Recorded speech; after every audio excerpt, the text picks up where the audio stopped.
வணக்கம் குழந்தைகளே. இன்றைக்கி நம்ம சேனலில் 2 பானைகள் பற்றிய கதையை பார்க்க போகிறோம். நம்ம சேனலை சப்ஸ்கிரைப் பண்ணலைன்னா சப்ஸ்கிரைப் பண்ணிவிட்டு கதையை முழுசாக பாருங்கள். வாங்க நம்ம கதைக்குள்ளே போகலாம். ஓட்டை பானை. முன்பொரு காலத்தில் ஒரு கிராமத்தில் ஒரு ஏழை விவசாயி இருந்தார். அவருக்கு 2 தண்ணீர் பானைகள் இருந்தன. தினமும் காலையில் அந்த பானைகளை தோளில் சுமந்து கொண்டு ஆற்றங்கரை பாதை வழியாக நடந்து செல்வார். ஆற்றிலிருந்து தண்ணீர் நிரப்பிக் கொண்டு களைப்புடன் வீட்டுக்கு திரும்புவார். அவரது முகம் அன்றாட வாழ்க்கையின் சோர்வை காட்டிலும் சுற்றிலும் இருந்த பசுமையான வயல்களும் இதமான சூரிய ஒளியும் மனதிற்கு இதமாக இருந்தது. அவரது தோளில் இருந்த 2 பானைகளில் ஒன்று புதியது, மற்றொன்று பழையது. புதிய பானை முழுவதும் நிரம்பி வழியும். ஆனால் பழைய பானைக்கு ஒரு சிறிய ஓட்டை இருந்ததால் அதில் பாதி தண்ணீர் மட்டுமே இருக்கும். புதிய பானை தன்னை பற்றி பெருமையாக நினைத்து கொண்டு பழைய பானையை பார்த்து, "நீ ஒரு ஓட்டை பானை, என்னை பார், நான் எவ்வளோ அழகாக முழுமையாக இருக்கிறேன்" என்று கிண்டல் செய்யும். பழைய பானையோ அதை வருத்தத்துடன் கேட்கும். மாலை நேரம். தனது வீட்டிற்கு வந்த விவசாயி பானைகளை மிக கவனமாக தரையில் வைப்பார். அந்த வீடு அமைதியான இதமான சூழ்நிலையுடன் இருக்கும். சூரியன் அஸ்தமிக்கும் நேரத்தில் விவசாயி தனது குடும்பத்துடன் இரவு உணவை மகிழ்ச்சியாகவும் நிம்மதியாகவும் சாப்பிடுவார்.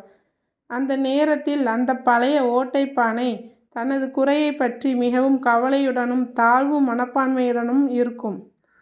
முழு பானை எப்போதும் போல பெருமையுடன் நிற்கும். இப்படியே 2 வருடங்கள் கழிந்தன.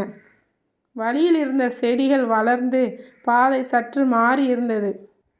ஒரு நாள் பழைய பானை விவசாயியிடம் மிக கவலையுடன், "ஐயா, என்னால் உங்களுக்கு பாதி தண்ணீர் மட்டும்தான் கொண்டு வர முடிகிறது.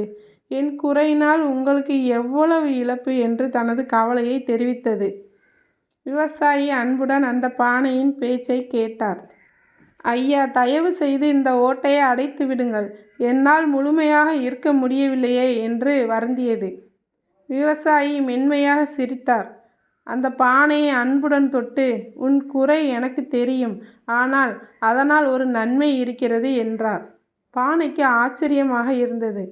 மறுநாள் அவை ஆற்றங்கரை பாதை வழியாக செல்லும்போது ஒரு அதிசயத்தை கண்டது. அதன் பக்கம் மட்டும் வழியெங்கும் வண்ண வண்ண பூக்கள் பூத்து குலுங்கின. பழைய பானை மகிழ்ச்சியிலும் ஆச்சரியத்திலும் மூழ்கியது. அப்போது விவசாயி, "இங்க பார், இந்த பாதை முழுவதும் பூக்கள் இருக்கிறதா இல்லையா?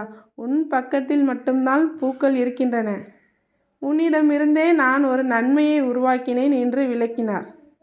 "உன் ஓட்டையை பற்றி எனக்கு தெரியும். எனவே 2 வருடங்களுக்கு முன்பே இந்த பாதையில் பூச்செடிகளின் விதைகளை விதைத்தேன். தினமும் நீ நடக்கும்போது உன்னிடத்திலிருந்து வழிந்த தண்ணீர் அந்த விதைகளுக்கு பாய்ச்சி இப்போது அழகான பூக்களாக பூத்திருக்கின்றன. தினமும் நான் அந்த பூக்களை பறிப்பேன்."